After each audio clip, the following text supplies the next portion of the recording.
લો પ્રતિકાર એટલે કે નિમ્ન વેલ્યુ એટલે કે ઓછી વેલ્યુ વાળું રેઝિસ્ટન્સ આર્ક ઇન્ટરપ્શન મેથડ એટલે કે આર્ક વિક્ષેપ પદ્ધતિનો ઉપયોગ કરીને આર્ક ઓલવવાની રીતોની યાદી બનાવો. આમાં પણ ચાર રીત છે અથવા ચાર રીતે તમે આર્કને ઓલવી શકશો. એક કે કોન્ટેક્ટ વચ્ચેનું અંતર ઝડપથી વધારીને એટલે કે સંપર્કો વચ્ચેનું અંતર એકદમ રેપિડલી વધારીને, ઉચ્ચ દબાણ એટલે કે હાઈ પ્રેશર ક્રિએટ કરીને, ઠંડુ કરીને એટલે કે કુલિંગ કરીને, અને છેલ્લું છે બ્લાસ્ટ ઇફેક્ટ એટલે કે બ્લાસ્ટ અસરના. તો આ ચાર મેથડની રીતે તમે લો રેઝિસ્ટન્સ આર્ક ઇન્ટરપ્શન મેથડનો યુઝ કરીને આર્કને ઓલવી શકો છો. સર્કિટ બ્રેકરમાં લો રેઝિસ્ટન્સ અથવા તો કરંટ ઝીરો આર્ક ઇન્ટરપ્શનની પદ્ધતિ સમજો. આ પ્રકારની અરેન્જમેન્ટ અથવા તો ગોઠવણીનો ઉપયોગ મુખ્યત્વે આપણે એસી સર્કિટ બ્રેકર્સમાં થાય છે. આમાં આર્ક રેઝિસ્ટન્સ ઓછો રાખવામાં આવે છે જ્યાં સુધી આર્કનો કરંટ શૂન્ય ન થાય ત્યાં સુધી, અને જેવો કરંટ ઝીરો થાય ત્યારે આપણે આર્કને ઓલવવાનો છે. આ પદ્ધતિની અંદરમાં એટલું કરવાનું છે. તો હવે એવું જોવા મળે છે કે રીસ્ટ્રાઇકિંગ વોલ્ટેજનું મૂલ્ય ઘણું વધારે હોય તો પણ આર્ક ફરીથી હવે સ્ટ્રાઇક થઈ શકે નહીં, કારણ કે તમે આર્ક ઝીરો એટલે કે કરંટ ઝીરો ઉપર એને ક્વેન્ચ કરો છો. કોન્ટેક્ટની આસપાસના વિસ્તારમાં એની આજુબાજુ ધન આયન પણ હોય અને ઋણ આયન પણ હોય છે, તેથી એની ડાઇલેક્ટ્રિક સ્ટ્રેન્થ કેવી હશે? ખૂબ જ ઓછી હશે. તેથી કોન્ટેક્ટના જેવા વોલ્ટેજમાં વધારો થાય તરત જ આર્ક ફરીથી સ્ટ્રાઇક થઈ જાય, કારણ કે ડાઇલેક્ટ્રિક સ્ટ્રેન્થ જે છે મીડિયમની એ ઓછી છે. પરંતુ જો કરંટ ઝીરો પછી તરત જ આ કોન્ટેક્ટ વચ્ચેના વિસ્તારમાં ડાઇલેક્ટ્રિક સ્ટ્રેન્થની અંદરમાં જે વધારો થતો હોય એ આર્કના વોલ્ટેજમાં થતા વધારાની સાપેક્ષે ઘણો વધારે હોય અથવા તો ઝડપી હોય તો આર્ક ફરીથી સ્ટ્રાઇક થતો નથી. આને સ્લેપિયન્સ થિયરી કહે છે કે ભાઈ જેમાં મીડિયમની ડાઇલેક્ટ્રિક સ્ટ્રેન્થના વધારાનો દર એ એના રીસ્ટ્રાઇકિંગ વોલ્ટેજના દર કરતા વધારે હોય તો આર્ક થાય નહીં. હવે માધ્યમની ડાઇલેક્ટ્રિક સ્ટ્રેન્થમાં જ્યારે વધારો કરવાનો હોય તો એમાં એક કરતા વધારે પદ્ધતિનો ઉપયોગ કરવામાં આવે છે, જેમાં આયન અને કોન્ટેક્ટ વચ્ચેના વિસ્તારમાં એકબીજા સાથે ફરીથી જોડીને એટલે કે રીકોમ્બિનેશન કરીને તટસ્થ અણુઓમાં રૂપાંતરિત કરવામાં આવે. એટલે કે ધન આયન અને ઋણ આયન ભેગા કરી દેવામાં આવે તો ન્યુટ્રલ મોલેક્યુલ એટલે કે તટસ્થ અણુ બની જાય.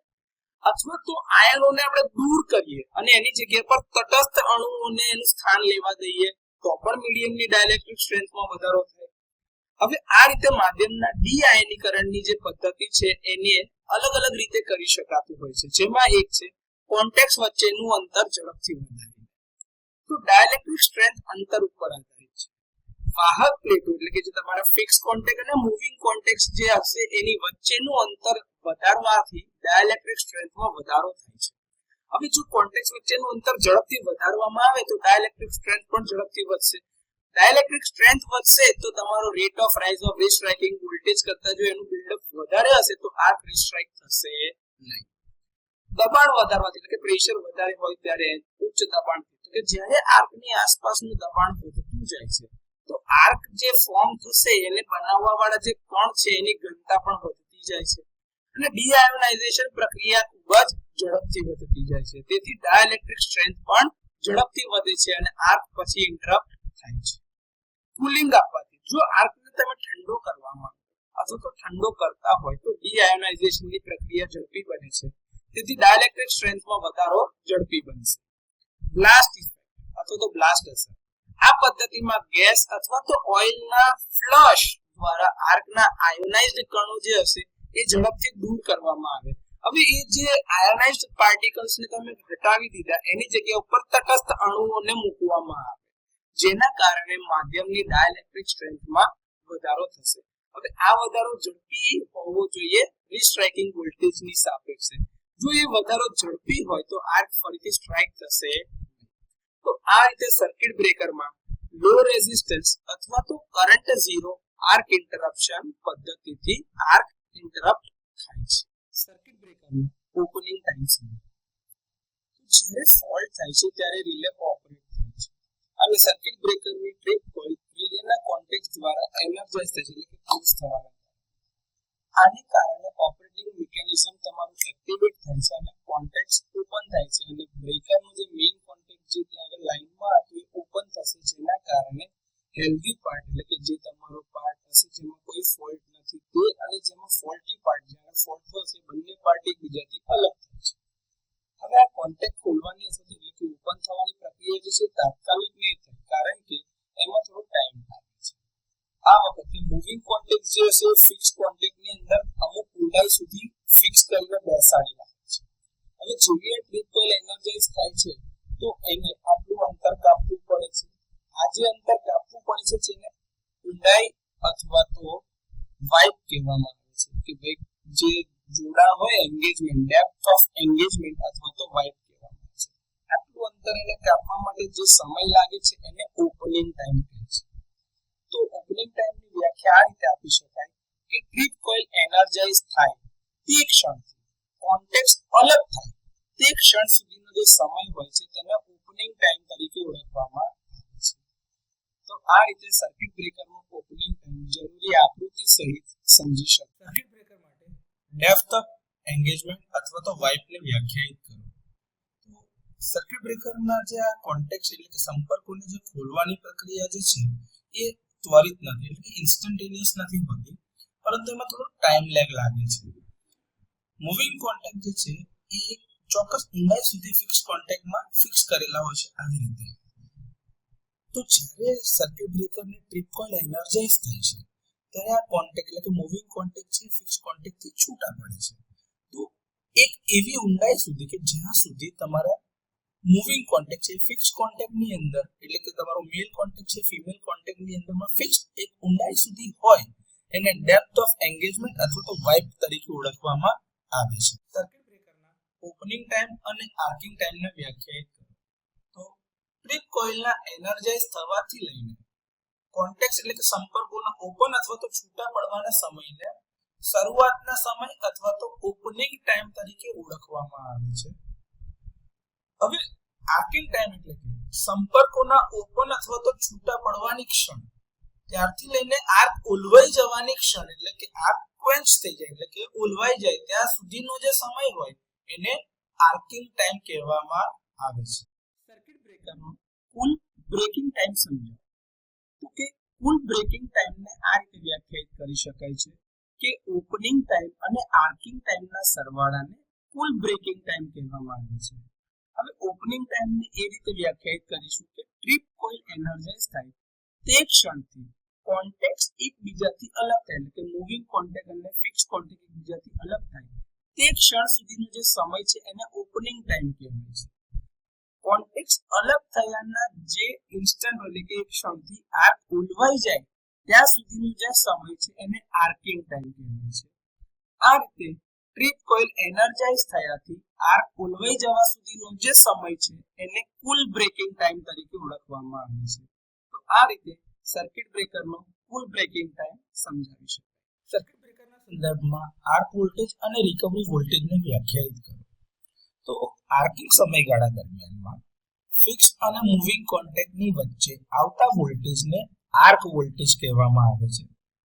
જ્યારે આર્ક એટલે કે ચાપ સંપૂર્ણપણે ઓલવાઈ જાય અથવા તો શાંત થઈ જાય છે ત્યારે સર્કિટ બ્રેકરના કોન્ટેક્ટમાં સામાન્ય 50 હર્ટ્ઝ ફ્રીક્વન્સી વોલ્ટેજના જે વોલ્ટેજ તમને મળવાના છે તે રિકવરી વોલ્ટેજ તરીકે ઓળખાય છે. તો આ રીતે સર્કિટ બ્રેકરના સંદર્ભમાં આર્ક વોલ્ટેજ અને રિકવરી વોલ્ટેજને વ્યાખ્યાયિત કરીશું. સર્કિટ બ્રેકરના સંદર્ભમાં રીસ્ટ્રાઇકિંગ વોલ્ટેજ અને એક્ટિવ રિકવરી વોલ્ટેજને વ્યાખ્યાયિત કરો. તો જ્યારે આ કરંટ શૂન્ય થાય છે અથવા તો શૂન્યની નજીક જાય છે ત્યારે આર્કિંગ સમયગાળા દરમિયાનમાં સર્કિટ બ્રેકરના સંપર્કો એટલે કે કોન્ટેક્ટ વચ્ચે મળતા ક્ષણિક વોલ્ટેજ એટલે કે ટ્રાન્ઝિયન્ટ વોલ્ટેજ જે શરૂઆતના 1 થી 5 સાયકલ કાં તો 1 થી 8 સાયકલની આપણે વાત કરીએ તો એ મોમેન્ટરી વેલ્યુ વોલ્ટેજની ખૂબ જ વધારે હોય છે જેના મેગ્નીટ્યુડ એટલે કે મેક્સિમમ વેલ્યુ કરતાં લગભગ ડબલ જેટલા હોય છે. એવા વોલ્ટેજને રીસ્ટ્રાઇકિંગ વોલ્ટેજ કહેવામાં આવે છે. એક્ટિવ રિકવરી વોલ્ટેજની જો વાત કરીએ તો જ્યારે આર્ક શાંત થાય છે ત્યારે રિકવરી વોલ્ટેજનું તાત્ક્ષણિક એટલે કે ટ્રાન્ઝિયન્ટ વેલ્યુ અથવા તો મોમેન્ટમ એ ઇન્સ્ટન્ટેનિયસ જે વેલ્યુ મળી તમને તે ટાઈમે એને એક્ટિવ રિકવરી વોલ્ટેજ કહેવામાં આવે છે. એટલે કે જ્યારે આર્ક શાંત થાય એટલે કે કમ્પ્લીટલી ઓલવાઈ જાય તે સમયે રિકવરી વોલ્ટેજનું જે ઇન્સ્ટન્ટેનિયસ મૂલ્ય એટલે કે તાત્ક્ષણિક મૂલ્ય છે એને એક્ટિવ રિકવરી વોલ્ટેજ કહેવાય છે. તો સર્કિટ બ્રેકરના સંદર્ભમાં રીસ્ટ્રાઇકિંગ વોલ્ટેજ અને એક્ટિવ રિકવરી વોલ્ટેજને આ રીતે આપણે વ્યાખ્યાયિત કરીશું. સર્કિટ બ્રેકરમાં રીસ્ટ્રાઇકિંગ વોલ્ટેજ સમજાવો. તો જ્યારે આર્ક કરંટ શૂન્ય થઈ જાય છે ત્યારે આર્કની એક્રોસનો વોલ્ટેજ એ ટ્રાન્ઝિયન્ટ સ્થિતિમાં હોય છે. જો તમે અહીંયા જોતા હોય જ્યારે આર્કનો આ વોલ્ટેજ છે નોર્મલ, જ્યારે આર્ક કરંટ જે છે આ કરંટનો વેવફોર્મ જોઈને તમને દેખાય છે પણ એ શૂન્ય થઈ જશે ત્યારે જે આ વોલ્ટેજ છે એ ટ્રાન્ઝિયન્ટ સ્થિતિમાં જતો રહે છે. કારણ કે જ્યારે આર્ક કરંટ શૂન્ય થાય છે ત્યારે લાઇનના ઇન્ડક્ટન્સ L અને બ્રેકરના બુશિંગના અર્થ સાથેના કેપેસિટન્સ C ના કારણે એક ઓસિલેટરી સર્કિટ બને છે, જેના કારણે વેવ શેપની અંદરમાં દેખાય છે એ પ્રમાણે ઓસિલેશન્સ ઉત્પન્ન થાય છે. આ ઓસિલેશનની નેચરલ ઓસિલેટરી ફ્રીક્વન્સી જે હોય છે એ Fn = 1/2π√LC જે સિરીઝ LC સર્કિટના રેઝોનન્સની ફ્રીક્વન્સી છે એના બરાબર થાય છે. આ ઓસિલેટરી વોલ્ટેજ જે છે સિસ્ટમના તમારા સામાન્ય વોલ્ટેજ જે હતા નોર્મલ વોલ્ટેજ વેવ શેપ એના ઉપર સુપરઇમ્પોઝ થાય છે એટલે એની પર ગોઠવાય છે. આ ટ્રાન્ઝિયન્ટ વોલ્ટેજને રીસ્ટ્રાઇકિંગ વોલ્ટેજ કહેવામાં આવે છે. હવે જો બ્રેકરની અંદરમાં કરંટનું ઇન્ટરપ્શન થાય છે ત્યારે આ રીસ્ટ્રાઇકિંગ વોલ્ટેજ એના પર જ આધાર રાખે છે. કારણ કે આપણે જોઈએ એ પ્રમાણે રીસ્ટ્રાઇકિંગ વોલ્ટેજ જો માધ્યમની ડાઇલેક્ટ્રિક સ્ટ્રેન્થ કરતા વધારાના દરથી વધતો હશે તો આર્ક ચાલુ રહેશે અને બીજી એક અડધી હાફ સાયકલ જે આપણે કહીએ બીજી એક હાફ સાયકલ સુધી એ રીસ્ટ્રાઇક થશે અને કન્ટિન્યુ રહેશે, પરસિસ્ટ રહેશે. પરંતુ જો માધ્યમની ડાઇલેક્ટ્રિક સ્ટ્રેન્થ એ તમારા rate of rise of restriking voltage કરતા વધારે હોય તો એ આર્કને ક્વેન્ચ કરી દેશે એટલે કે ઓલવી નાખશે, જેથી કરીને આર્ક ફરીથી રીસ્ટ્રાઇક થતા નથી.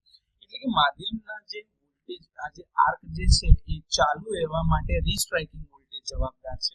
તો આ જે ઇન્સ્ટન્ટ ઉપર તમારો કરંટ શૂન્ય થાય છે અને જે ટ્રાન્ઝિયન્ટ વોલ્ટેજ વેવફોર્મ મળે છે જેને આપણે રીસ્ટ્રાઇકિંગ વોલ્ટેજ કહીએ છીએ. તો એને વ્યાખ્યાયિત કરી શકાય કેવી રીતે? તો કહેવાય કે સર્કિટ બ્રેકરમાં આર્કિંગ સમયગાળા દરમિયાન જ્યારે કરંટ શૂન્ય થાય છે ત્યારે અથવા તો શૂન્યની નજીક હોય છે ત્યારે કોન્ટેક્સની એક્રોસમાં જે વોલ્ટેજ મળે છે જે ટ્રાન્ઝિયન્ટ વોલ્ટેજ હોય છે તેને રીસ્ટ્રાઇકિંગ વોલ્ટેજ કહેવામાં આવે છે. તો આ રીતે રીસ્ટ્રાઇકિંગ વોલ્ટેજ સમજાવી શકાય. સર્કિટ બ્રેકર માટે રિકવરી વોલ્ટેજ વ્યાખ્યાયિત કરો. સર્કિટ બ્રેકરમાં જ્યારે કોન્ટેક્સને એટલે કે સંપર્કોને અલગ કરવામાં આવે છે એટલે કે જ્યારે ફિક્સ કોન્ટેક્ટથી મૂવિંગ કોન્ટેક્ટ અલગ થાય છે ત્યારે આર્ક ઉત્પન્ન થાય છે. કરંટ શૂન્ય વખતે જો માધ્યમની ડાઇલેક્ટ્રિક સ્ટ્રેન્થ એટલે કે શક્તિમાં પર્યાપ્ત વધારો થયેલો હોય તો આર્ક ઓલવાઈ જાય છે અને સર્કિટનો પ્રવાહ વિક્ષેપિત થાય છે એટલે કે કરંટ ફ્લો અટકે છે. સામાન્ય 50 હર્ટ્ઝની ફ્રીક્વન્સીએ સર્કિટ બ્રેકરના બંને કોન્ટેક્ટ્સ પાસે જ્યારે આર્ક સંપૂર્ણપણે ઓલવાઈ જાય અથવા તો શાંત થઈ જાય છે ત્યારે મળતા વોલ્ટેજને રિકવરી વોલ્ટેજ કહેવામાં આવે છે. સર્કિટ બ્રેકરમાં રિકવરી વોલ્ટેજ સમજાવો. તો કે જે સર્કિટ બ્રેકરમાં કોન્ટેક્ટ્સ જ્યારે એકબીજાથી અલગ થાય એટલે કે મૂવિંગ કોન્ટેક્ટ જે છે તમારો ફિક્સ કોન્ટેક્ટ છે એનાથી મૂવિંગ કોન્ટેક્ટ જ્યારે અલગ થાય છે ત્યારે બેની વચ્ચે આર્ક ઉત્પન્ન થાય છે. હવે એ વખતે જ્યારે કરંટ શૂન્ય થતો હોય ત્યારે જો માધ્યમની ડાઇલેક્ટ્રિક સ્ટ્રેન્થ જે છે એમાં પૂરેપૂરો વધારો એવો થાય જેથી કરીને ટ્રાન્ઝિયન્ટ વોલ્ટેજ જે તમારા છે એના કરતા વધારે થાય એટલે કે રીસ્ટ્રાઇકિંગ વોલ્ટેજ કરતા વધી જાય તો તમારો આર્ક ઓલવાઈ જાય છે એટલે કે એક્સટિંગ્યુશ થઈ જાય છે અને સર્કિટનો કરંટ ત્યાંથી ઇન્ટરપ્ટ થાય છે. હવે જ્યારે કરંટ આમાં ઇન્ટરપ્ટ થાય છે ત્યારે કોન્ટેક્ટ્સ જે હતા તમારા બે વચ્ચે જે છૂટા પડેલા મૂવિંગ અને ફિક્સ કોન્ટેક્ટ એની એક્રોસમાં જે વોલ્ટેજ મળે છે એમાં હાઈ ફ્રીક્વન્સી ટ્રાન્ઝિયન્ટ કમ્પોનન્ટ ઉત્પન્ન થાય છે જે બહુ થોડાક સમય માટે જ હોય છે અને પછીથી એ ડેમ્પ આઉટ એટલે કે સબસાઇડ થઈ જાય છે એટલે કે ડાઈ આઉટ થાય છે. અને કોન્ટેક્સમાં જે વોલ્ટેજ એની એક્રોસમાં મળતા હતા એ લગભગ 50 હર્ટ્ઝની ફ્રીક્વન્સીના સામાન્ય વોલ્ટેજ રહી જાય છે કે જે તમારા સિસ્ટમ વોલ્ટેજ જેટલા હોય છે. આ જે વોલ્ટેજ મળે છે એને આપણે રિકવરી વોલ્ટેજ કહેવામાં આવે છે. જ્યારે સર્કિટ બ્રેકરમાં આર્ક સંપૂર્ણપણે ઓલવાઈ જાય ત્યારે સર્કિટ બ્રેકરના જે કોન્ટેક્ટ્સ વચ્ચે મળતા અથવા તો એના એક્રોસમાં જે મળતા વોલ્ટેજ સામાન્ય 50 હર્ટ્ઝની ફ્રીક્વન્સીના જે વોલ્ટેજ મળશે તેને રિકવરી વોલ્ટેજ કહેવામાં આવે છે અને એનું મૂલ્ય લગભગ સિસ્ટમના વોલ્ટેજ જેટલું જ હોય છે.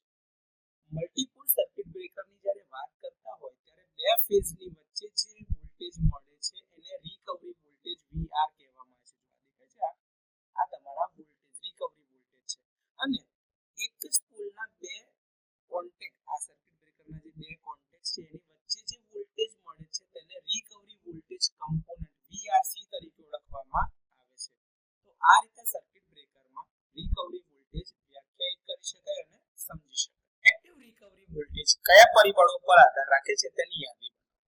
તો એ પહેલા તો એક્ટિવ રિકવરી વોલ્ટેજ એટલે શું? તો કે જ્યારે આર્ક ઓલવાઈ જાય છે ત્યારે રિકવરી વોલ્ટેજના તાત્ક્ષણિક એટલે કે ઇન્સ્ટન્ટેનિયસ મૂલ્યને એક્ટિવ રિકવરી વોલ્ટેજ કહેવામાં આવે છે. હવે એક્ટિવ રિકવરી વોલ્ટેજ જે છે એ નીચેના પરિબળો પર આધાર રાખે છે, જેમ કે power factor, short circuit current waveform જે બનશે એની અસિમેટ્રિકલ કન્ડિશન, સર્કિટની જે તે વખતની સ્થિતિ. આ ત્રણ પરિબળના આધારે એક્ટિવ રિકવરી વોલ્ટેજનું મૂલ્ય નક્કી થાય છે. Rate of rise of restriking voltage વ્યાખ્યાયિત કરો. આ સવાલ પરીક્ષામાં વારંવાર પૂછવામાં આવે છે અને વાયવામાં પણ બહુ વાર પૂછવામાં આવે છે, એટલે વિદ્યાર્થીઓ બહુ શાંતિથી સાંભળવાનું અને વિચારીને આનો જવાબ આપવો પડે. તો જ્યારે સર્કિટ બ્રેકરના કોન્ટેક્ટને સેપરેટ એટલે કે અલગ કરવામાં આવે છે ત્યારે આર્ક ઉત્પન્ન થાય છે. જ્યારે આર્ક શાંત થાય છે ત્યારે સમગ્ર આર્ક પરનો વોલ્ટેજ ક્ષણિક સ્થિતિ એટલે કે ટ્રાન્ઝિયન્ટ સ્ટેટમાં હોય છે અને આ જ્યારે થાય છે ત્યારે શરૂઆતની આપણે 1 થી લઈને 5 સાયકલ કાં તો 8 સાયકલ સુધીની જ વાત કરી રહ્યા છે, જ્યારે વોલ્ટેજની વેલ્યુ ખૂબ જ વધારે હોય છે અને ટ્રાન્ઝિયન્ટ સ્ટેટ તરીકે ઓળખવામાં આવે છે. ત્યારે આર્ક કરંટ શૂન્ય બને છે અને તેનું મૂલ્ય એટલે કે એ ટાઈમે જે વોલ્ટેજ અવેલેબલ હોય છે એના કોન્ટેક્ટના અક્રોસમાં, એટલે આ બંને જે કોન્ટેક્ટ છૂટા પડ્યા છે એ બંનેની અક્રોસમાં જે વોલ્ટેજ ઉત્પન્ન થાય છે તો મળે છે એનું મૂલ્ય મેક્સિમમ રેટેડ વોલ્ટેજ કરતા ડબલની નજીક હોય છે. તો આટલા ઊંચા વોલ્ટેજ જ્યારે આર્ક કરંટ 0 બને છે ત્યારે એની અક્રોસમાં ટ્રાન્ઝિયન્ટ એટલે કે મોમેન્ટરી સ્ટેટ પર હોય છે, જેને આપણે રીસ્ટ્રાઇકિંગ વોલ્ટેજ તરીકે ઓળખીએ છીએ. તો આ રીસ્ટ્રાઇકિંગ વોલ્ટેજના વધારાના દરને rate of rise of restriking voltage તરીકે ઓળખવામાં આવે છે. જો એને ગણતરી કરવી હોય તો એના માટે rate of rise of restriking voltage ગણવા માટે તમારે રીસ્ટ્રાઇકિંગ વોલ્ટેજની પીક કિંમત જોઈએ અને એનો જે શૂન્યથી લઈને પીક સમય સુધી પહોંચવાનો જે સમયગાળો છે માઇક્રોસેકન્ડ્સમાં એની જરૂર પડે. તો rate of rise of restriking voltage જો ગણવું હોય તો તમારે રીસ્ટ્રાઇકિંગ વોલ્ટેજની કિંમત એટલે કે પીક વેલ્યુના છેદમાં માઇક્રોસેકન્ડમાં શૂન્યથી લઈને પીક વેલ્યુ સુધીનો જે સમયગાળો હોય છે એ જોઈએ. આ બંનેનો ગુણોત્તર લેવાથી તમને rate of rise of restriking voltage મળે છે. તો આ રીતે સર્કિટ બ્રેકરમાં ટ્રિપલ આરવી એટલે કે rate of rise of restriking વોલ્ટેજને સમજી શકાય અથવા તો વ્યાખ્યાયિત કરી શકાય. Rate of rise of restriking voltage એટલે કે ટ્રિપલ આરવી જ્યારે સર્કિટ બ્રેકરના કોન્ટેક્ટને અલગ કરવામાં આવે છે, કે તમારા જે મૂવિંગ કોન્ટેક્ટ છે તમારા ફિક્સ કોન્ટેક્ટથી અલગ થાય છે ત્યારે બે વચ્ચે આર્ક અને આ આર્ક જ્યારે શાંત થાય છે ત્યારે બધા આર્ક પરનો જે વોલ્ટેજ છે ક્ષણિક એટલે કે ટ્રાન્ઝિયન્ટ સ્થિતિમાં હોય છે ત્યારે આર્ક કરંટ 0 થાય છે અને તે વખતે એનું મૂલ્ય લગભગ વોલ્ટેજ છે ડબલ જે મેક્સિમમ વેલ્યુ એટલે 2 em જેટલું થાય છે. આ ઇન્સ્ટન્ટેનિયસ વેલ્યુને રીસ્ટ્રાઇકિંગ વોલ્ટેજ કહેવાય છે. આ વધારાના દરને rate of rise of restriking voltage તરીકે ઓળખાય છે. હવે આજે ટ્રિપલ આરવી છે એ શોધવા માટેનું સૂત્ર એ છે કે રીસ્ટ્રાઇકિંગ વોલ્ટેજની પીક વેલ્યુ એટલે કે મેક્સિમમ કિંમત છેદમાં માઇક્રોસેકન્ડમાં શૂન્યથી પીક વેલ્યુ સુધી જવા માટે જે સમય લાગે એ ટાઈમ માઇક્રોસેકન્ડ્સમાં હોય છે એ લખો. આ મૂલ્યને સરેરાશ ટ્રિપલ આરવી તરીકે ઓળખવામાં આવે છે.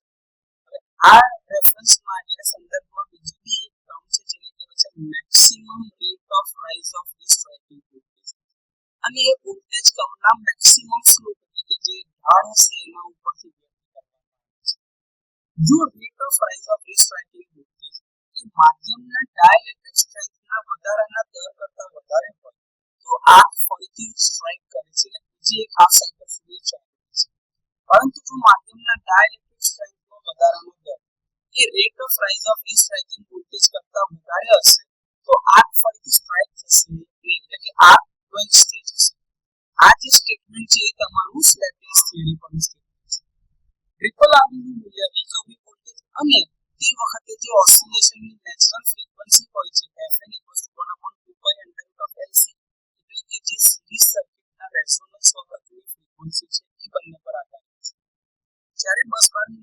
શોર્ટ સર્કિટ થાય છે ત્યારે L નું મૂલ્ય ઓછું હોય છે. હવે જો L નું મૂલ્ય ઓછું હોય તો તમારા ઓસિલેશનની નેચરલ ફ્રીક્વન્સી વધી જશે. એના કારણે ટ્રિપલ આર બી જે છે એનું મૂલ્ય ઘણું વધી જશે. તો આ રીતે rate of rise of dis striking voltage સમજાય છે. સર્કિટ બ્રેકરમાં રેઝિસ્ટન્સ સ્વિચિંગ સમજાવો. જ્યારે ઇન્ડક્ટિવ કરંટ અથવા તો કેપેસિટિવ કરંટ અથવા તો બંનેને જ્યારે તમે બ્રેક કરતા હોય એટલે કે ચોપિંગ કરતા હોઈએ છીએ ત્યારે હાઈ વોલ્ટેજના જે મેગ્નિટ્યુડના ઓસિલેશન્સ ઉત્પન્ન થશે જે સિસ્ટમને નુકસાન પહોંચાડી શકે છે અને એને રોકવા માટે સર્કિટ બ્રેકરના જે આ કોન્ટેક્ટ તમને દેખાય છે આ બે કોન્ટેક્ટ એની અક્રોસમાં એક રેઝિસ્ટર જોડવામાં આવે છે અને રેઝિસ્ટન્સ સ્વિચિંગ કહેવામાં આવે છે. હવે જ્યારે ફોલ્ટ થાય છે ત્યારે સર્કિટ બ્રેકરના કોન્ટેક્ટ ખુલે છે એટલે કે તમારા જે ફિક્સ કોન્ટેક્ટ છે એનાથી મૂવિંગ કોન્ટેક્ટ દૂર જાય છે. આ કોન્ટેક્ટ વચ્ચે આર્ક ઉત્પન્ન થાય છે. હવે રેઝિસ્ટન્સ આર જે છે કોન્ટેક્ટ વચ્ચે જોડાયેલા હોય છે તો આર્ક કરંટનો અમુક ભાગ આ રેઝિસ્ટરમાંથી પસાર થાય છે. તેથી આર્ક કરંટનું મૂલ્ય ઓછું થાય છે અને પાથના ડીઆયોનાઇઝેશનનો દર વધતો જાય છે. તેથી આર્ક રેઝિસ્ટન્સ વધે છે અને શન્ટ રેઝિસ્ટન્સમાંથી પસાર થતા કરંટનું મૂલ્ય પણ વધે છે. શન્ટ રેઝિસ્ટન્સ જે છે રીસ્ટ્રાઇકિંગ વોલ્ટેજના વધારાને અટકાવે છે અને તે રિકવરી વોલ્ટેજ સુધી એક્સપોનેન્શિયલી વધતો જાય છે. એનું મૂલ્ય R નું મૂલ્ય આપણે એવી રીતે પસંદ કરવાનું છે કે જેથી કરીને સર્કિટ તમારી ક્રિટિકલી ડેમ્પ થાય જેથી કરીને ઓસિલેશન જલ્દીથી સ્ટેબલ થઈ જાય. આમ રેઝિસ્ટન્સ સ્વિચિંગના કારણે ટ્રિપલ આરવી માં ઘટાડો થાય છે તેથી સર્કિટ બ્રેકર પરનું બર્ડન ઓછું થાય છે. ઇન્ડક્ટિવ અથવા તો કેપેસિટિવ લોડને સ્વિચિંગ ઓફ કરતી વખતે જે હાઈ ફ્રીક્વન્સીમાં ઓસિલેશન ઉત્પન્ન થાય છે જ્યાં રીસ્ટ્રાઇકિંગ વોલ્ટેજ બને છે જેમાં જે ટ્રાન્ઝિયન્ટ વોલ્ટેજ વેવફોર્મ છે એને ડેમ્પ કરે છે. મલ્ટી બ્રેક સર્કિટ બ્રેકરમાં આ જે ટ્રાન્ઝિયન્ટ રિકવરી વોલ્ટેજ છે એ કોન્ટેક્ટ ગેપની એક્રોસમાં એક સરખા યુનિફોર્મ રીતે ડિસ્ટ્રીબ્યુટ થાય છે અથવા તો વહેંચાય છે. પ્લેન બ્રેક સર્કિટ બ્રેકરમાં કોન્ટેક્ટ સ્પેસનો જે પોસ્ટ ઝીરો એટલે કે તમારો ફોલ્ટ થયા પછી જે ઝીરો ઇન્સ્ટન્ટ આવશે એ રેઝિસ્ટન્સ ઓછો હોય છે એટલે એમાં રેઝિસ્ટન્સ સ્વિચિંગની જરૂર હોતી નથી. પરંતુ એર બ્લાસ્ટ સર્કિટ બ્રેકરમાં પોસ્ટ ઝીરો રેઝિસ્ટન્સનું મૂલ્ય વધારે હોય છે. હવે એ વખતે જે વોલ્ટેજ ટ્રાન્ઝિયન્ટ કરંટ ચોપિંગના કારણે ઉત્પન્ન થાય છે અને એના લીધે રેઝિસ્ટન્સ સ્વિચિંગનો ઉપયોગ એમાં જરૂરી બને છે. તો આ રીતે એર બ્લાસ્ટ પ્રકારના સર્કિટ બ્રેકરમાં રેઝિસ્ટન્સ સ્વિચિંગની જરૂરિયાત હોય છે. ઇન્ટરપ્ટિંગ મીડિયમના આધારે એટલે કે વિક્ષેપિત માધ્યમના આધારે સર્કિટ બ્રેકરનું વર્ગીકરણ કરો. તો સર્કિટ બ્રેકરનું વર્ગીકરણ ઇન્ટરપ્ટિંગ મીડિયમના આધારે આ નીચેની 5 કેટેગરીમાં કરી શકાય. એક છે air circuit breaker, oil circuit breaker, air blast circuit breaker, sulphur hexafluoride circuit breaker એટલે કે SF6 type circuit breaker, vacuum circuit breaker. તો આ બધા સર્કિટ બ્રેકરો પાવર સિસ્ટમમાં વપરાય છે સર્કિટને ઇન્ટરપ્ટ કરવા માટે અને આ ક્લાસિફિકેશન જે આપવામાં આવ્યું છે એ છે ઇન્ટરપ્ટિંગ મીડિયમના આધારે સર્કિટ બ્રેકરનું વર્ગીકરણ. તો પરીક્ષામાં પૂછાય ત્યારે આ 5 પ્રકાર મેઇન હોય અને એ બધાની અંદરમાં અલગ અલગ પ્રકારના સર્કિટ બ્રેકર તો એનું ક્લાસિફિકેશન આપી શકાય. ઓઇલ સર્કિટ બ્રેકર વિશે સંક્ષિપ્તમાં માહિતી અથવા તો એનું બ્રીફ ઇન્ટ્રોડક્શન જે આપણે સંક્ષિપ્ત પરિચય આપો. તો કે ઓઇલ સર્કિટ બ્રેકરમાં ઇન્સ્યુલેટિંગ ઓઇલનો આપણે ઉપયોગ ફિનિશિંગ મીડિયમ તરીકે કરીએ છીએ કે જે આર્કને ઓલવવામાં મદદ કરે છે. આમ કોન્ટેક્ટને ઓઇલમાં સંપૂર્ણપણે ડુબાડવામાં આવે છે. જ્યારે ફોલ્ટ થાય છે ત્યારે કોન્ટેક્ટ એકબીજાથી અલગ થાય છે એટલે કે તમારા ફિક્સ કોન્ટેક્ટથી મૂવિંગ કોન્ટેક્ટ છૂટા પડે છે અને એના જ કારણે એ કોન્ટેક્ટ ઉપર આર્ક ઉત્પન્ન થાય છે. આર્કની ગરમીના કારણે ઓઇલનું વિઘટન થાય છે અને મુખ્યત્વે હાઇડ્રોજન ગેસ ખૂબ જ મોટી માત્રામાં ઉત્પન્ન થાય છે. આ ગેસનું જે પ્રમાણ છે વિઘટિત ઓઇલ કરતાં લગભગ 1000 ગણું છે અને એ હલકો પણ હોય. તેથી આર્કની આસપાસનો હાઇડ્રોજન ગેસ આર્ક ઉત્પન્ન એટલે કે આર્કની જે પ્રોડક્ટ બને છે કે જેના લીધે આર્ક તમારો દેખાય છે જે ફેલાય છે એને કોન્ટેક્ટથી અલગ કરે છે તો દૂર કરે છે. આર્ક આમાં બે પ્રક્રિયાઓ દ્વારા ઉલવાય છે અથવા તો શમન થાય છે. પહેલા તો કે હાઇડ્રોજનની હીટ કન્ડક્ટિવિટી ઘણી વધારે છે એટલે આર્કને જલ્દી ઠંડો કરે છે અને માધ્યમનું ડી-આયનીકરણ ઝડપી બનાવે છે.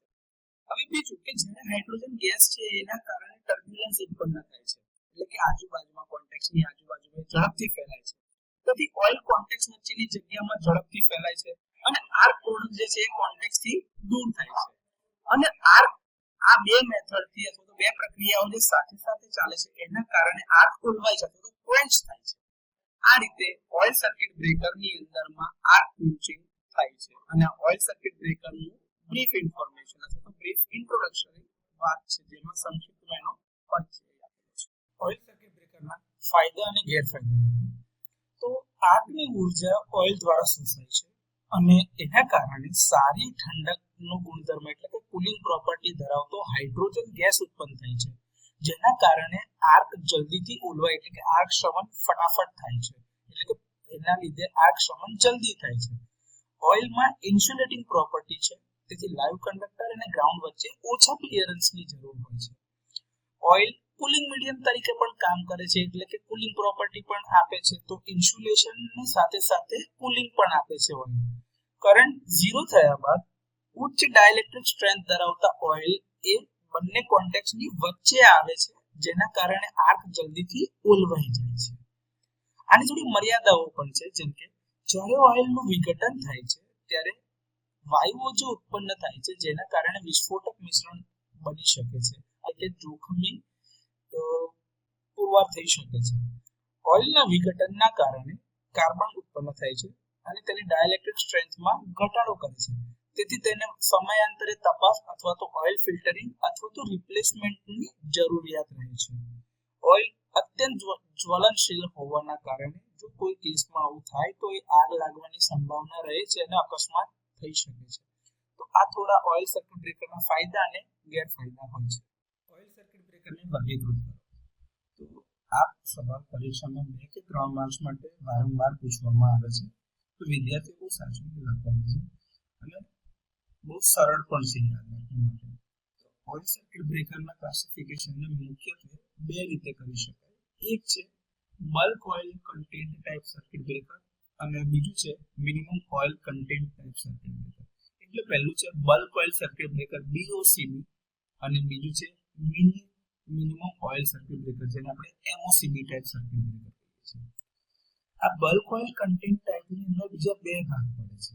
એક છે પ્લેન બ્રેક ટાઈપ અને બીજો છે આર્ક કંટ્રોલ ટાઈપ. હવે પ્લેન બ્રેક ટાઈપની અંદર પણ 2 પ્રકાર છે સિંગલ બ્રેક ટાઈપ અને ડબલ બ્રેક ટાઈપ એટલે કે એક જ તરફથી અથવા તો 2 તરફથી એટલે single break type or double break type. Arc control ટાઈપની અંદરમાં 2 પ્રકાર પડે છે સેલ્ફ બ્લાસ્ટ એટલે કે સેલ્ફ જનરેટેડ પ્રેશર ટાઈપ અને બીજું છે ફોર્સ બ્લાસ્ટ એટલે કે એક્સટર્નલી બાહ્ય રીતે આપણે પ્રેશર આપતા હોઈએ તો પેદા થયેલ પ્રેશર બાહ્ય રીતે હોય એ પ્રકારનું સર્કિટ બ્રેકર. આમાં સેલ્ફ બ્લાસ્ટ સર્કિટ બ્રેકર બીજા 3 રીતે ક્લાસિફાય થાય છે.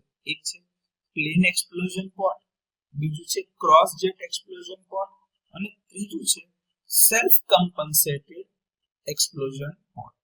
તો આ રીતે ઓઇલ સર્કિટ બ્રેકરનું વર્ગીકરણ કરી શકાય છે અને યાદ રાખવામાં સરળતા રહે એટલા માટે આને ચાર્ટ ટાઈપમાં બનાવવામાં આવ્યું છે.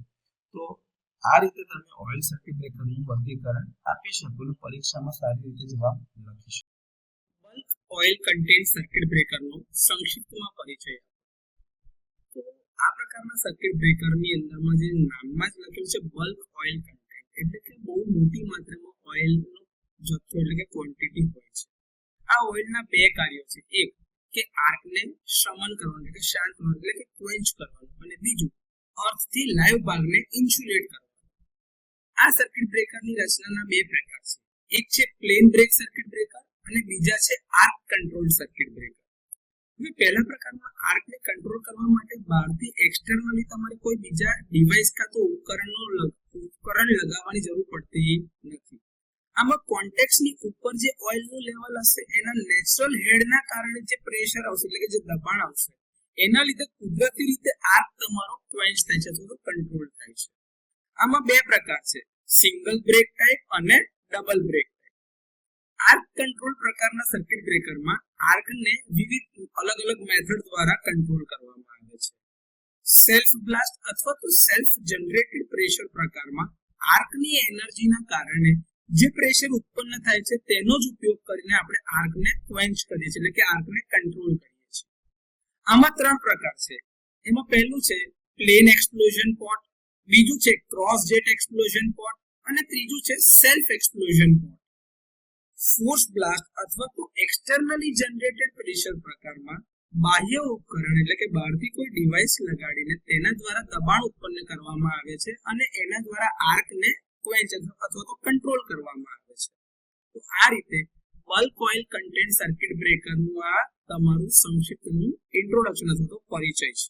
Plain break oil circuit breaker વિશે સંક્ષિપ્તમાં માહિતી આપો અને એના પ્રકારો જણાવો.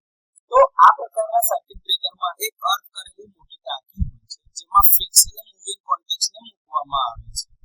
કોન્ટેક્ટ્સથી ઉપરના લેવલ સુધી ઓઇલને ભરવામાં આવે છે અને ટાંકીનો ઉપરનો બાકીનો ભાગ ખાલી રાખવામાં આવે છે.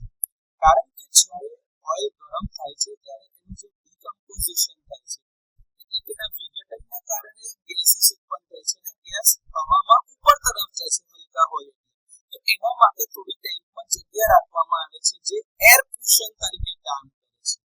હવે જ્યારે આગ ઉત્પન્ન થાય છે ત્યારે આ ઓઇલ વિઘટન થાય છે એના કારણે હાઈ પ્રેશર ઉત્પન્ન થઈ શકતું નથી.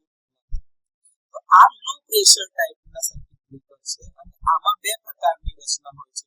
એક છે single break oil circuit breaker અને બીજું છે double break oil circuit breaker. Single break plain break oil circuit બ્રેકરની રચના સમજાવો. તો આ પ્રકારના સર્કિટ બ્રેકરની અંદરમાં એક મજબૂત સ્ટીલની એક ટાંકી બનાવેલી હોય છે જે બ્રેકરનું બાહ્ય ભાગ તૈયાર કરે છે એટલે કે બાહ્યનું આવરણ તૈયાર કરે છે જેને આપણે ફ્રેમ અથવા તો બોડી સ્ટ્રક્ચર કહીએ છીએ.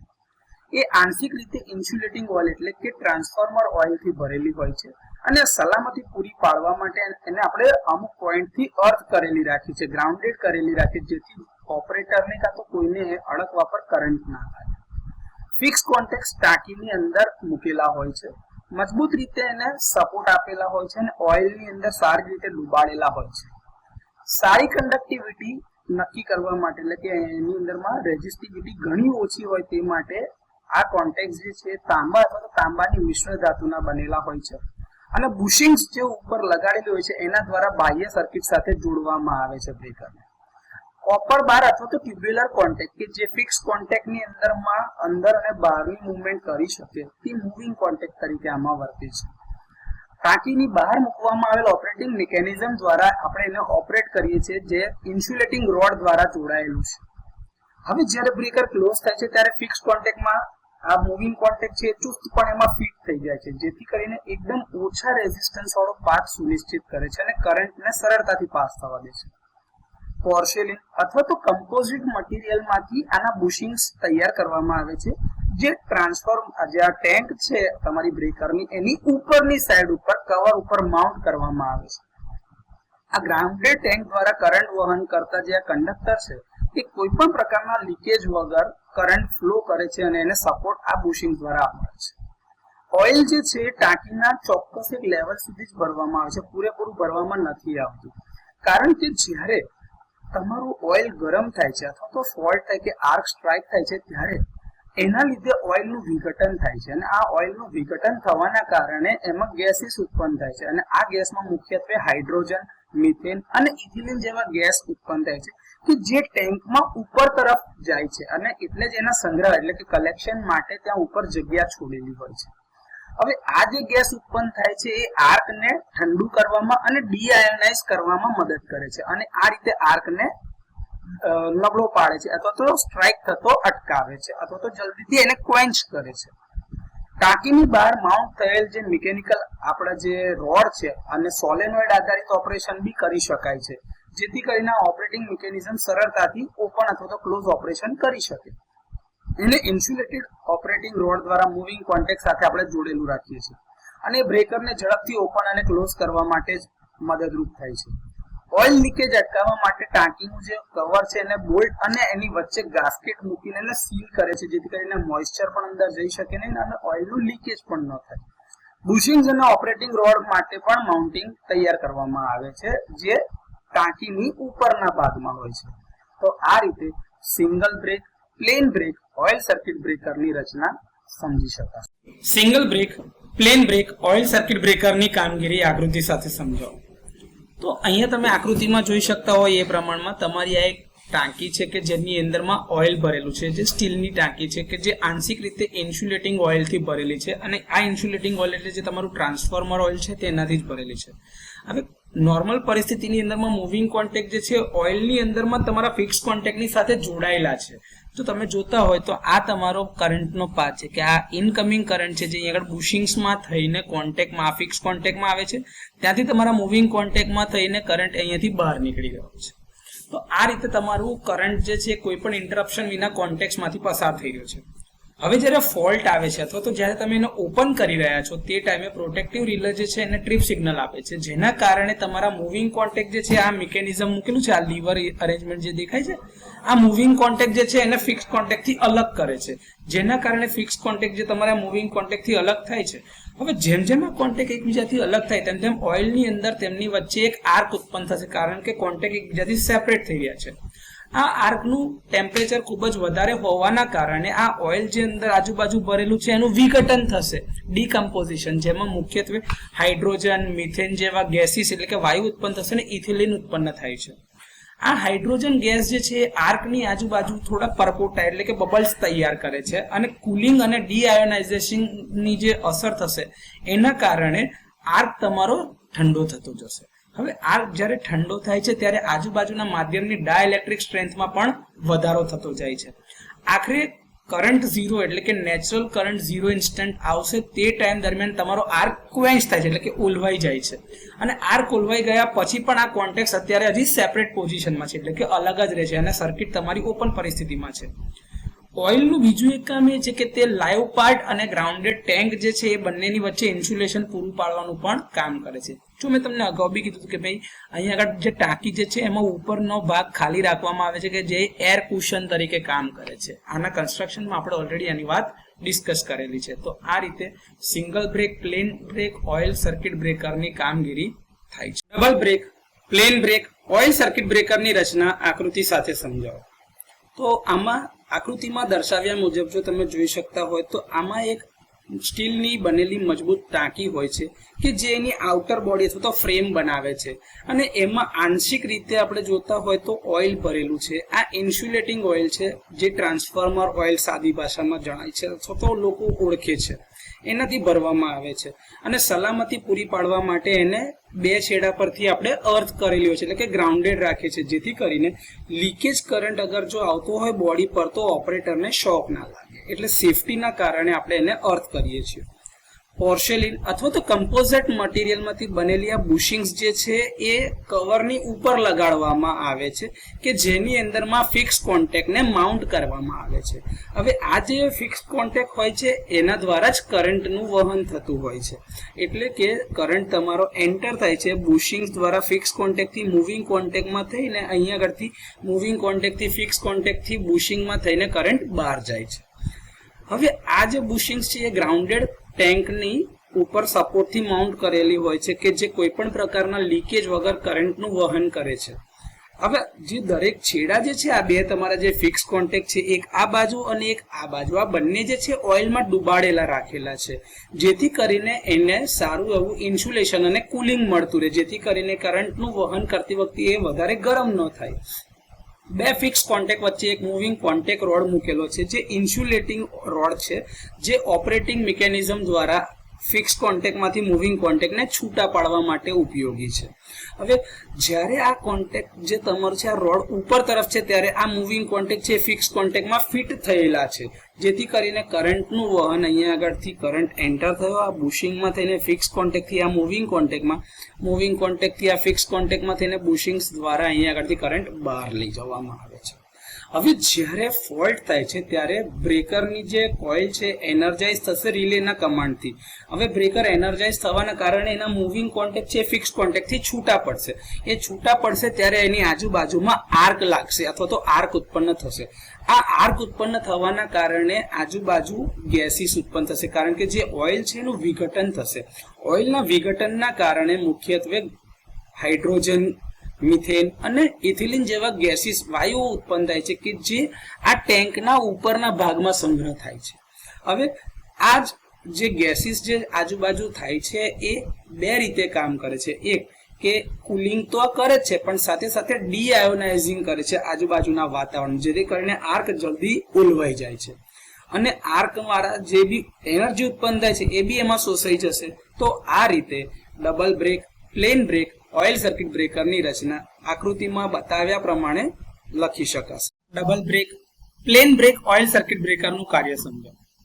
તો સામાન્ય સ્થિતિની અંદરમાં એક મૂવિંગ કોન્ટેક્ટ જે બાર સાથે કનેક્ટેડ હતો, જ્યાં આગળ ઉપરથી આપણે જોયું હતું એના કન્સ્ટ્રક્શનમાં કે ઉપરથી ઇન્સ્યુલેટિંગ રોડની સાથે બે ફિક્સ કોન્ટેક્ટની અંદરમાં મૂવિંગ કોન્ટેક્ટ ફિક્સ કરેલા હતા. એ બાર જે છે ઓઇલથી ભરેલી ટાંકીની અંદરના બે ફિક્સ કોન્ટેક્ટ્સને જોડે છે.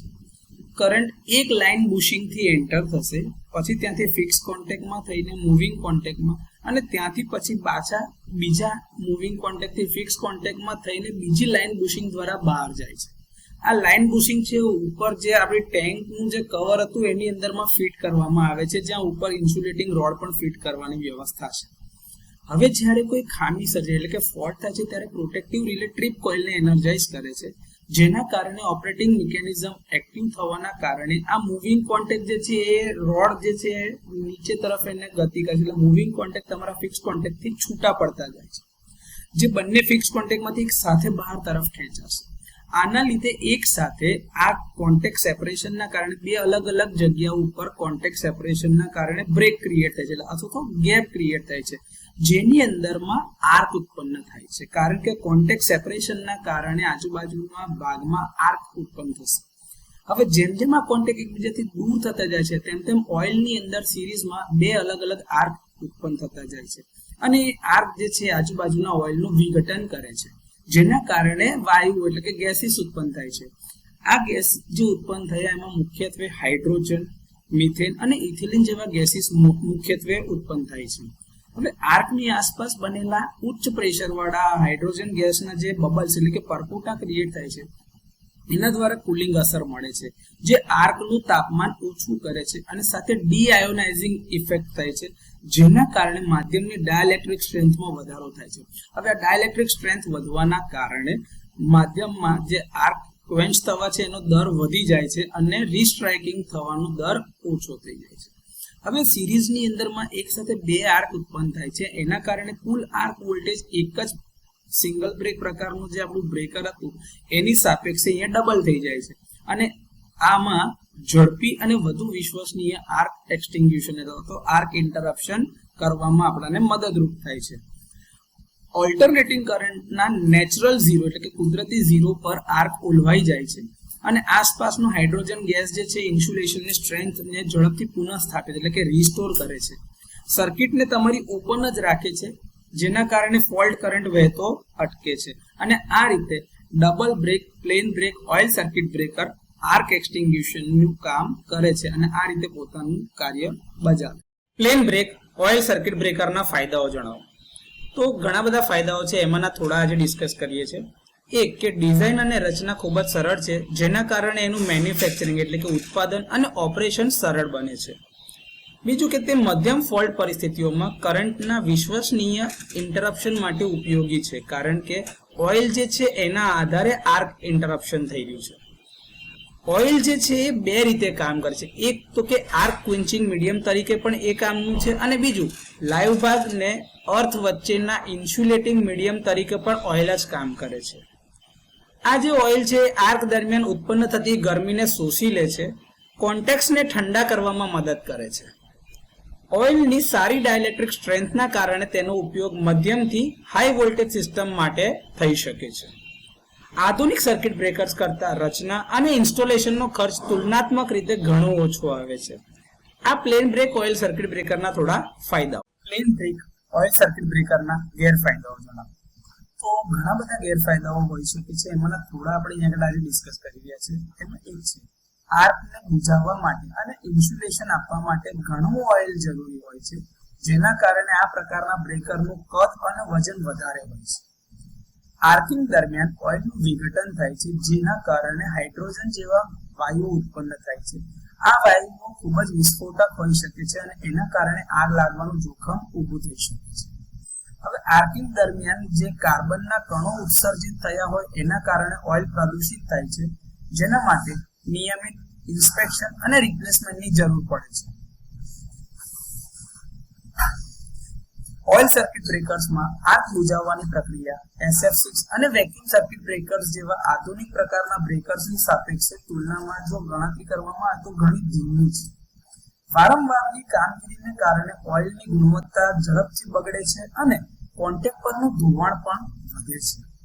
એકંદરે આ ડિઝાઇન ખૂબ જ વિશાળ અને ભારે હોય છે, જેના કારણે ઇન્સ્ટોલેશન અને એનું ટ્રાન્સપોર્ટેશન જે એટલે પરિવહન છે મુશ્કેલ બને છે.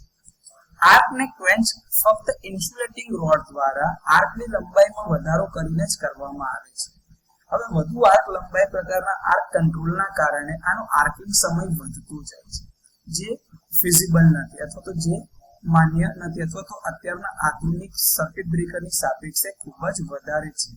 તો આ ઘણા બધા ડિસએડવાન્ટેજમાંથી આપણે થોડા ગેરફાયદાઓ પ્લેન બ્રેક ઓઇલ સર્કિટ બ્રેકરના. આર્ક કંટ્રોલ પ્રકારના ઓઇલ સર્કિટ બ્રેકરની મૂળભૂત વિગતો આપો.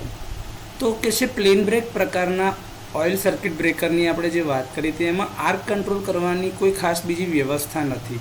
એમાં ફક્ત આર્કની લંબાઈ વધારીને આર્કને લીધે ઓઇલમાં ઉત્પન્ન થતા જે ટર્બ્યુલન્સ હતા એના દ્વારા જ આર્કને ઓલવવામાં આવે છે. આના કારણે આર્કને ઓલવવા માટે વધારે સમયની જરૂર પડે છે, એટલે કે આર્ક ક્વેન્ચિંગ ટાઈમ તમારો બહુ લાંબો થાય છે, વધે છે.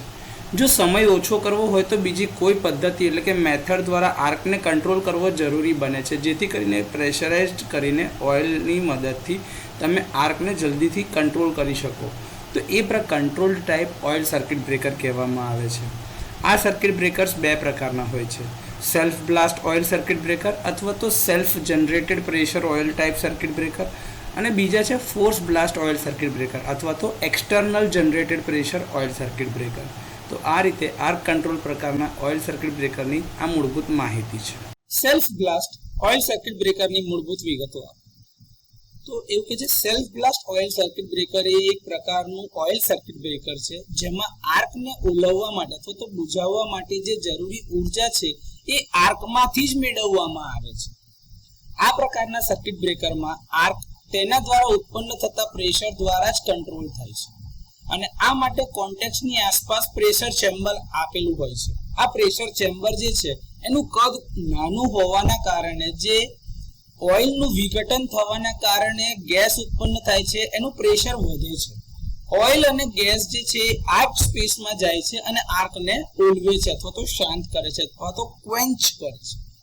બીજા શબ્દોમાં કહીએ તો આર્ક ઓલવવા માટે જરૂરી ઓઇલ પ્રેશર કોઈપણ પ્રકારની બાહ્ય પદ્ધતિ વિના ચેમ્બરની રચના દ્વારા જરૂરી દબાણ સાથે આર્કની ગરમી દ્વારા આપમેળે જ વિકસિત થાય છે. એટલે કે આર્ક ઓલવવા માટે જે જરૂરી પ્રેશર બને છે એ આર્કની ઉર્જામાંથી જ બને છે, એટલે જ એનું નામ self blast oil circuit breaker છે. સેલ્ફ બ્લાસ્ટ ઓઇલ સર્કિટ બ્રેકરના કાર્યકારી સિદ્ધાંત એટલે કે વર્કિંગ પ્રિન્સિપલને સમજાવો. તો જ્યારે સર્કિટ બ્રેકરના કોન્ટેક્ટ ખુલે છે એટલે કે કોન્ટેક્ટ બ્રેકર તમારું ઓપન થાય છે, તમારા કોન્ટેક્ટ છે મૂવિંગ કોન્ટેક્ટ જે છે તમારા ફિક્સ કોન્ટેક્ટથી અલગ થાય છે, ત્યારે બે વચ્ચે એક આર્ક ઉત્પન્ન થાય છે અથવા તો સ્ટ્રાઇક થાય છે. આ આર્કની ગરમી જે છે આસપાસના ઓઇલનું વિઘટન કરે છે, જે આર્ક કંટ્રોલ ચેમ્બરની અંદર હાઈ પ્રેશર ગેસ જેમાં મુખ્યત્વે હાઇડ્રોજન છે, મિથેન, ઇથેન એના જેવા હાઇડ્રોકાર્બન ગેસ ઉત્પન્ન કરે છે અથવા તો બનાવે છે. આ હાઈ પ્રેશર જે ગેસ હોય છે એને આર્ક પાથ ઉપર એક નોઝલ દ્વારા પસાર કરવામાં અથવા તો દિશા આપવામાં આવે છે કે તમારે આ દિશામાં ફ્લો થવાનું છે. ગેસ અને ઓઇલ આ બંનેની વરાળનો એક બ્લાસ્ટ થાય છે જે આર્કને ઝડપથી ઠંડો પાડે છે અને આર્કની લંબાઈ વધારે છે, જેના કારણે તે એક્ઝેક્ટ કરંટ 0 ના ઇન્સ્ટન્ટ ઉપર ઓલવાય છે. આ પ્રકારના બ્રેકરમાં સેલ્ફ બ્લાસ્ટ એટલે કહેવામાં આવે છે કારણ કે આમાં જે પ્રેશર ઉત્પન્ન થયું, જે બ્લાસ્ટ થયો ઓઇલ અને ગેસની વેપરના લીધે, એ ઉર્જા જે છે એ એની બ્રેકર દ્વારા જે આર્ક ઉત્પન્ન થતો એના દ્વારા જ મેળવવામાં આવી છે. એટલે જ એને સેલ્ફ બ્લાસ્ટ પ્રકારનું ઓઇલ સર્કિટ બ્રેકર કહેવામાં આવે છે, કારણ કે જરૂરી પ્રેશર જે છે એ આર્ક એનર્જી દ્વારા જ વિકસિત થાય છે. તો આ રીતે self blast oil circuit breaker કામ કરે છે. સેલ્ફ બ્લાસ્ટ ઓઇલ સર્કિટ બ્રેકરના ફાયદા જણાવો. તો ઘણા બધા ફાયદાઓ છે, એમાંના થોડા આજે ડિસ્કસ કરી રહ્યા છે. આમાં કોઈ પણ બાહ્ય કોમ્પ્રેસર અથવા તો પ્રેશર સિસ્ટમની જરૂરિયાત રહેતી નથી, કારણ કે એના નામ પ્રમાણે સેલ્ફ બ્લાસ્ટ ઓઇલ સર્કિટ બ્રેકરમાં આર્ક ક્વેન્ચિંગ અથવા તો જે આર્ક ઓલવવાનું કામ છે એ એના અંદર આપવામાં આવેલા પ્રેશર ચેમ્બર દ્વારા જ થાય છે. તો અલગથી બહારથી કમ્પ્રેસર કે કોઈ બીજા એક્સટર્નલ પ્રેશર સિસ્ટમની જરૂરિયાત રહેતી નથી. આ પ્રકારના સર્કિટ બ્રેકરની બ્રેકિંગ કેપેસિટી ઊંચી છે. ફોર્સ બ્લાસ્ટ પ્રકારની તુલનામાં સરળ અને વધુ કોમ્પેક્ટ ડિઝાઇન ધરાવે છે, કારણ કે બહારથી તમારે કોમ્પ્રેસર અથવા પ્રેશર સિસ્ટમ આમાં લગાડવી પડતી નથી. આર્કની નજીક હાઈ ગેસ પ્રેશરના કારણે એફિશિયન્ટ એટલે કે કાર્યક્ષમ રીતે આર્ક ક્વિન્ચ થાય છે અથવા તો વિક્ષેપ થાય છે એટલે કે ઓલવાય છે. મધ્યમથી હાઈ વોલ્ટેજ એપ્લિકેશન માટે એ ઉપયોગમાં લેવાય છે. પ્લેન બ્રેક ઓઇલ સર્કિટ બ્રેકરની તુલનામાં આનો આર્કિંગ ટાઈમ ઓછો હોય છે. તો આ રીતે સેલ્ફ બ્લાસ્ટ ઓઇલ સર્કિટ બ્રેકરના થોડા ઘણા ફાયદાઓ. સેલ્ફ બ્લાસ્ટ ઓઇલ સર્કિટ બ્રેકરના ગેરફાયદાઓ જણાવો. તો થોડા ગેરફાયદાઓ છે આ પ્રકારના બ્રેકરના, જેને આજે થોડા આપણે ડિસ્કસ કરીએ છીએ.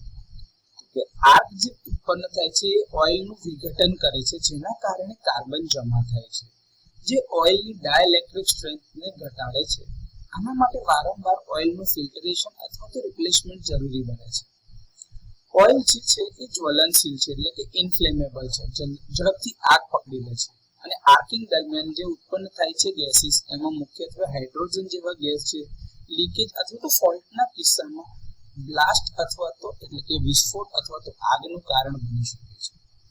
આના માટે નિયમિત એનું નિરીક્ષણ એટલે કે ઇન્સ્પેક્શન કરવું પડે, ક્લીનિંગ કરવું પડે એટલે કે સફાઈ, અને ઓઇલનું ટેસ્ટિંગ જરૂરી છે, જે તેને રિમોટ અથવા તો અનઅટેન્ડેડ ટાઈપ જે સબસ્ટેશન હોય એના માટે ઓછું યોગ્ય બનાવે છે. આમાં ફોર્સ બ્લાસ્ટ, SF6 અને વેક્યુમ સર્કિટ બ્રેકર્સની તુલનામાં ખૂબ જ ઊંચા ફોલ્ટ કરંટને અસરકારક રીતે હેન્ડલ કરી શકાતા નથી. જો કે તે સ્વ ઉત્પન્ન પ્રેશર એટલે કે સેલ્ફ જનરેટેડ પ્રેશરનો ઉપયોગ કરે છે, તેમ છતાં તેને ઇન્સ્યુલેશન અથવા તો કુલિંગ પર્પસ માટે ઓઇલની ખૂબ જ મોટા માત્રામાં જરૂરિયાત રહે છે.